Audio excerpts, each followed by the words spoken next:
Assalamualaikum warahmatullahi wabarakatuh. Hai semua, perkenalkan nama saya Helena Puspita dari kelas 2A, Prodi Pendidikan Matematika, Universitas Muhammadiyah Prof. Dr. Hamka. Oke, di video kali ini saya akan membahas mengenai karakteristik setiap fase perkembangan. Nah, kalian tahu gak sih apa itu perkembangan? Perkembangan sendiri memiliki pengertian yaitu perubahan yang sistematis, progresif, dan berkesinambungan dalam diri individu sejak lahir hingga akhir hayat, atau dapat diartikan juga sebagai perubahan-perubahan yang dialami individu menuju kedewasaan dan kematangan. Lalu bagaimana ciri-ciri perkembangan? Yang pertama, ciri-cirinya yaitu terjadinya perubahan dalam aspek fisik atau bisa dibilang dengan perubahan berat badan dan organ-organ tubuh. Dan aspek psikis, yaitu matangnya kemampuan berpikir, mengingat, dan berkreasi.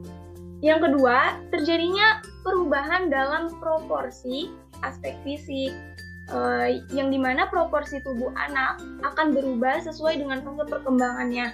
Dan aspek psikis akan berubah seperti imajinasi yang dari fantasi ke realistis.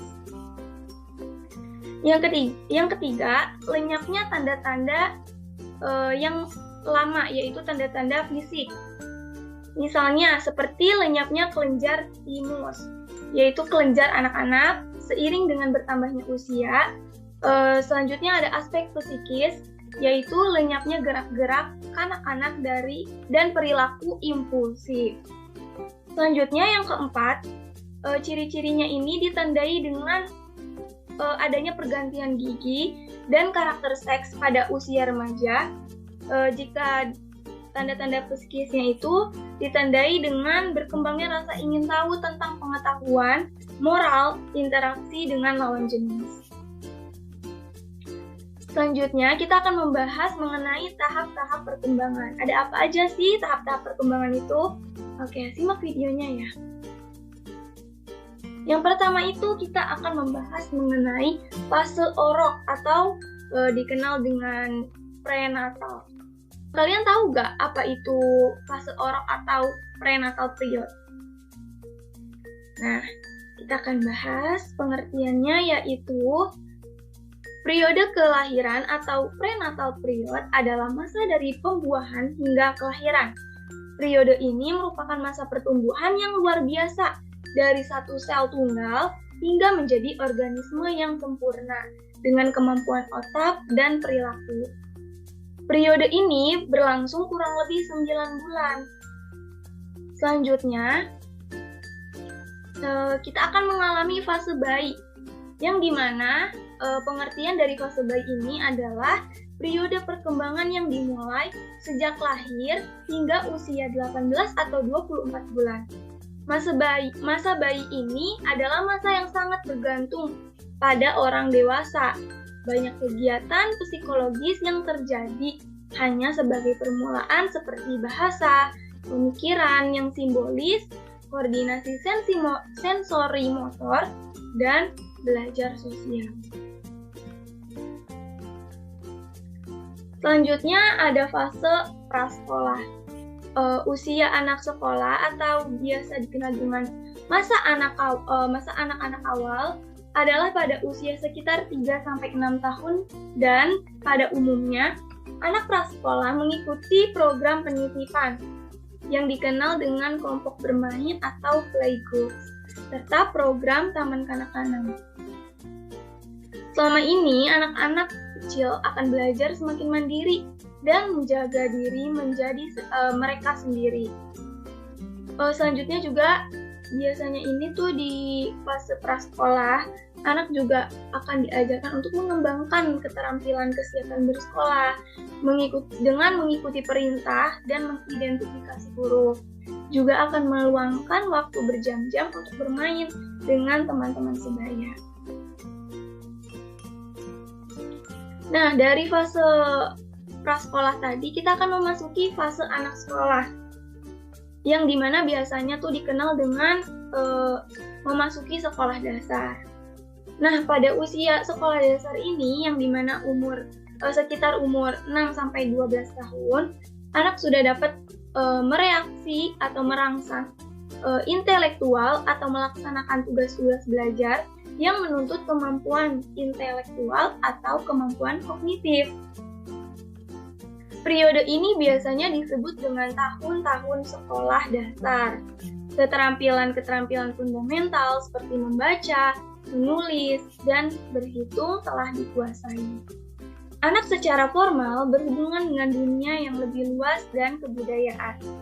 Prestasi menjadi tema yang lebih sentral dari dunia anak dan pengendalian diri mulai meningkat. Setelah memasuki fase anak sekolah, kita akan memasuki fase remaja, yang dimana fase remaja ini merupakan segmen perkembangan individu yang sangat penting, yang diawali dengan matangnya organ-organ fisik atau dikenal dengan seksual, sehingga mampu berproduksi. Masa remaja ini akan berlangsung antara umum, yaitu kurang lebih dari umur 12 tahun sampai dengan 21 tahun bagi wanita, dan 13 tahun sampai dengan 22 tahun bagi pria. Nah, sebenarnya fase remaja ini kita akan memasuki fase dewasa. Namun untuk psikologi ini kita hanya membahas sampai dengan fase remaja saja, karena fase dewasa mungkin mereka sudah bisa mengatasi dirinya sendiri. Sedangkan di fase remaja ini akan banyak rasa bimbang labil. Maka dari itu, saya akan membuat video ini di mana akan menjelaskan apa saja itu fase-fase yang akan dialaminya. Selanjutnya, kita akan membahas secara detail tentang tahap perkembangan fase orok atau prenatal. Yang dimana fase orok ini akan mengalami perkembangan fisik, yaitu saat lahir terdapat berat badan normal yang kira-kira 35 kg, mengukur lingkar kepala, perkembangan paru-paru, dan pernapasan yang baru dimulai, dan perhitungan kecepatan denyutan. Selanjutnya di fase orok ini akan mengalami perkembangan kegiatan, yang dimana akan mencakup kegiatan umum dari pergerakan seluruh badan dan kegiatan refleks responsif. Yang ketiga ada perkembangan kepribadian, di mana dasar-dasar kepribadian ini baik dari hal sifat-sifat fisik maupun psikisnya, dari sifat kebakaannya. Selanjutnya ada perkembangan vokalisasi. Perkembangan vokal ini dimulai dengan menangis. Yang dimaksud itu untuk mengembangkan paru-paru agar kemungkinan penyediaan oksigen yang cukup bagi darah. Selanjutnya kita akan membahas mengenai perkembangan pada fase bayi. Nah, yang pertama itu di fase bayi ini akan terlihat perkembangan fisiknya, yang dimana pada tahun pertama pertumbuhan fisik yang cepat, sedangkan tahun kedua berkurang, mulai dari tinggi badan, gigi, otak, dan besaran tengkorak kepala, organ keinderaan, fungsi-fungsi fisiologis, dan penguasaan otot-otot. Kemudian yang kedua ada intelijensi, yaitu tampak dalam tingkah lakunya. Anak yang cerdas menunjukkan gerakan-gerakan yang lancar, serasi, dan koordinasi. Sedangkan anak yang kurang cerdas, gerakan-gerakannya kaku dan kurang terkoordinasi, termasuk juga kemampuan motorik dan perkembangan bahasa dalam berbicara. Yang ketiga, akan mengalami perkembangan emosi, yang dimana pada usia 0 sampai 8 minggu, kehidupan bayi sangat dikuasai oleh emosi impulsif, yang dimana emosi ini akan sangat berkalian dengan perasaan indrawinya atau fisik. Selanjutnya, pada usia 8 minggu sampai 1 tahun, pada fase ini perasaan anak mengalami diferensiasi atau penguraian, yaitu dari perasaan senang dan tidak senang. Jasmania menjadi perasaan-perasaan, misalnya seperti senang, jengkel, terkejut, dan takut. Namun selepas 1 tahun ke atas, emosinya sudah mulai terarah. Perkembangan bahasa dan pengungkapan perasaan terhadap apa yang ia rasakan dan mempunyai sifat labil dan tersulut. Selanjutnya ada tahap perkembangan bahasa, yang dimana pola bahasa perkembangan ini seperti menangis, mengoceh, dan isyarat. Nah, menangis ini adalah lebih penting karena merupakan dasar bagi perkembangan bahasa yang sebenarnya.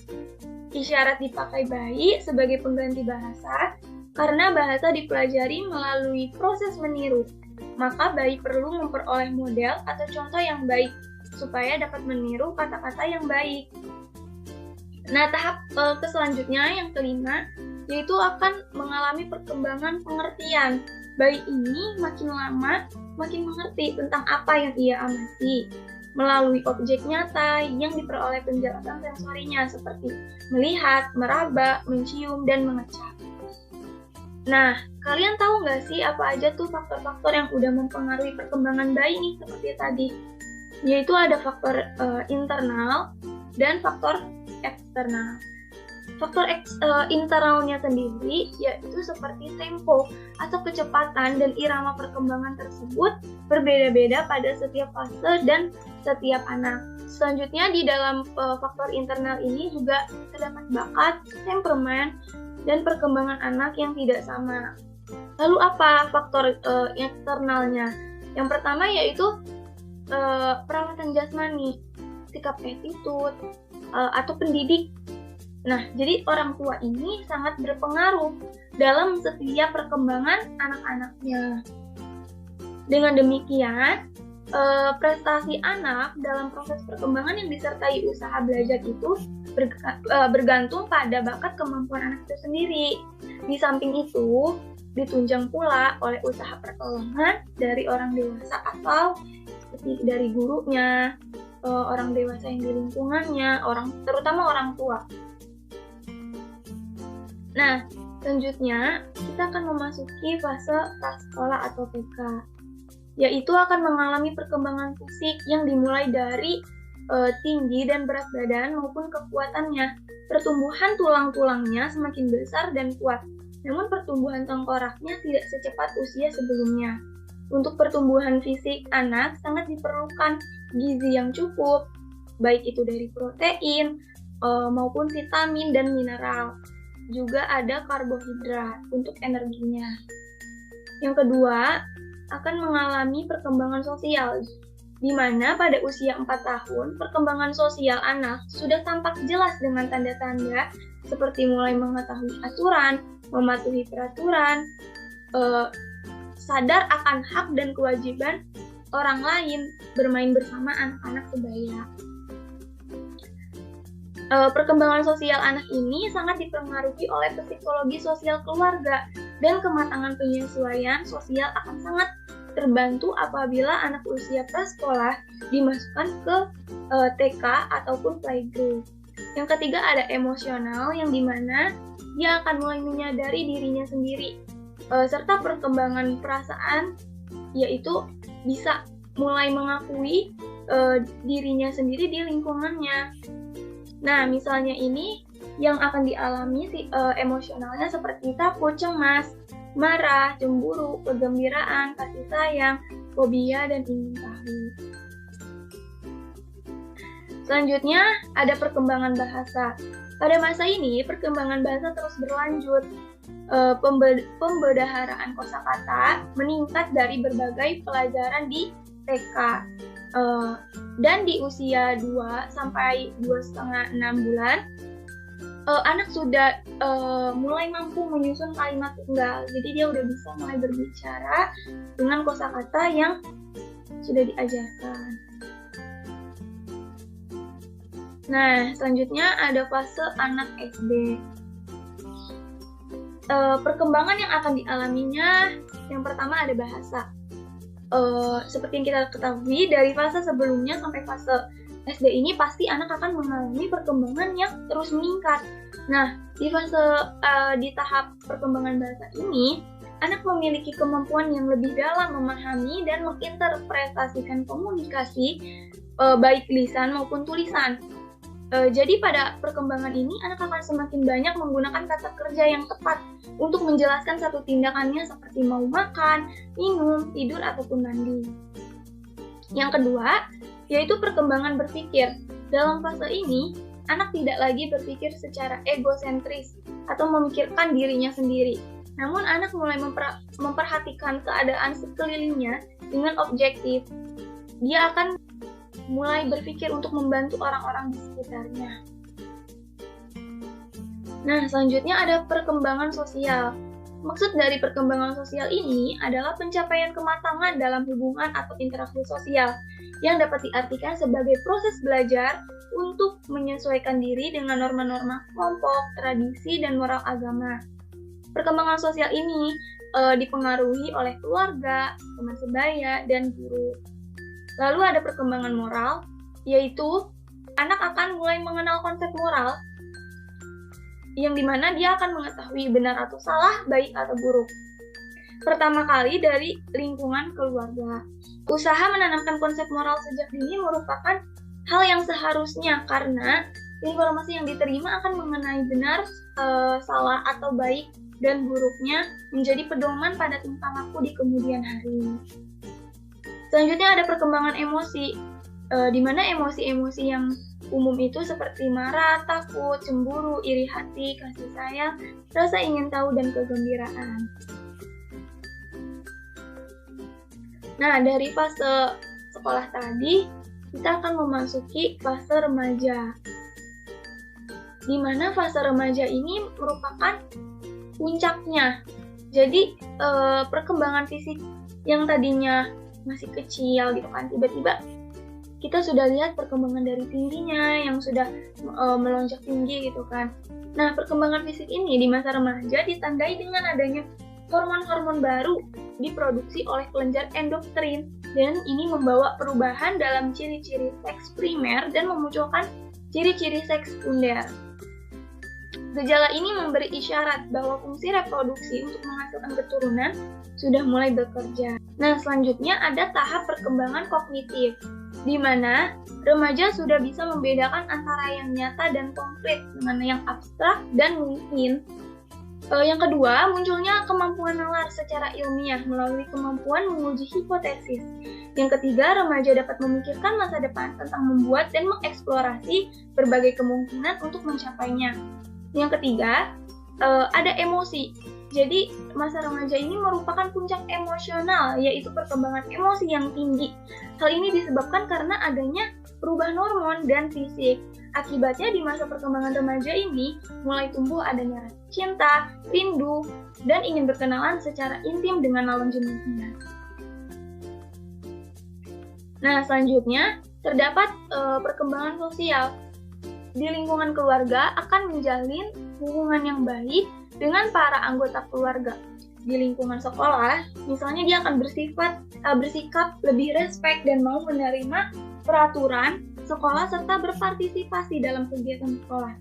Sedangkan di lingkungan masyarakat, biasanya remaja ini mulai mengakui dan respek terhadap hak-hak orang lain dan akan bersikap empati atau simpati, juga altruis terhadap kesejahteraan orang lain.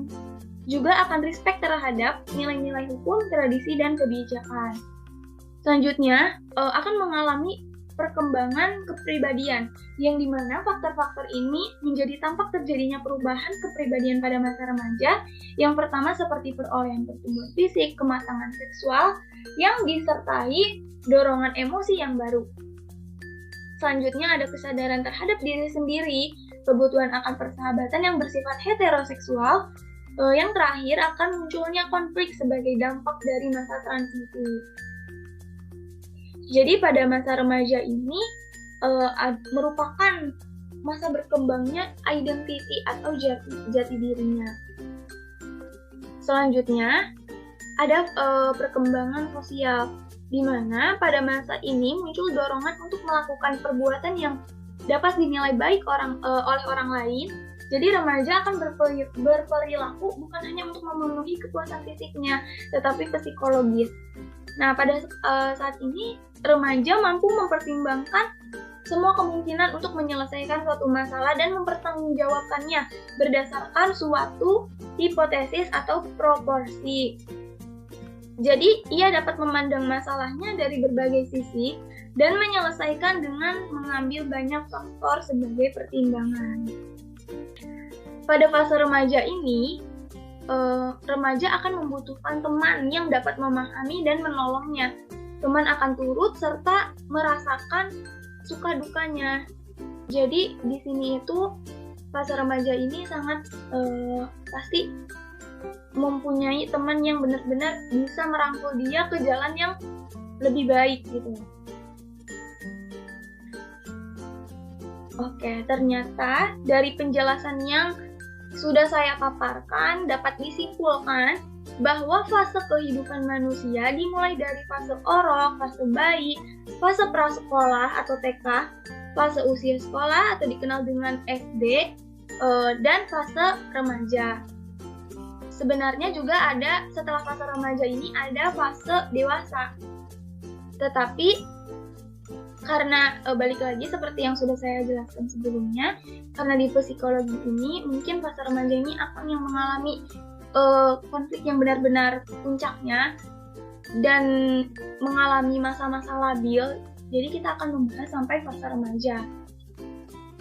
Kemudian di fase tersebut anak mengalami perkembangan yang mengakibatkan adanya perubahan mulai dari fisik, emosi, cara berpikirnya, dan lain sebagainya, terutama pada fase remaja, di mana fase tersebut adalah puncaknya dari fase-fase sebelumnya. Dalam artian, manusia akan mengalami perubahan yang cukup drastis, terutama emosi. Oleh karena itu, diperlukan adanya didikan agama dan moral yang cukup agar anak dapat mengalami perkembangan dengan baik. Oke, sekian penjelasan dari saya mengenai karakteristik setiap fase manusia ini. Terima kasih atas partisipasinya untuk menonton video ini. Semoga video ini bermanfaat dan dapat memberikan edukasi bagi kita semua. Kurang lebihnya saya mohon maaf. Wassalamualaikum warahmatullahi wabarakatuh.